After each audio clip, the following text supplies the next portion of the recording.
Assalomu alaykum kanalimiz a'zolari. Mana bitta besetkamiz tayyor bo'ldi. Ko'rishlaringiz mumkin. Buni Andijon viloyati Baliqchi rayoniga o'rnatib berdik. Xo'p, buni razmeriga keladigan bo'lsak, razmeri 4 metrga 8 metr bo'ldi. Materiallarimiz polniy sasna materialdan ishlatilgan. Baklab chiroyli qilib o'rnatdik. Xohlasa, kimga shunaqa xizmatlar kerak bo'lsa, aloqaga chiqaverasizlar. Ishlaringizni sifatli qilib, chiroyli qilib bitirib beramiz. Hop, bundan kichikroq razmerda ham, kattaroq razmerda ham tayyorlab beraveramiz.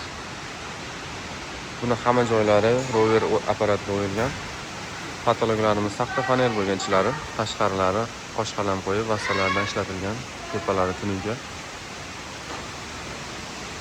Ishlarimiz ma'qul kelsa, bittadan like bosib, kommentariyada o'zlaringiz fikrlaringizni bildirib o'tishlaringiz mumkin. Buni atroflarini yopib qo'yganmiz. Quyoshdan, shunaqa narsalardan himoya qilib turadi. Xohlovchilar uchun atroflarini ochiq qilib ham tayyorlab beraveramiz. Klient xohishiga qarab. Ishlarimiz sifatliga bitta baho berib o'tasizlar.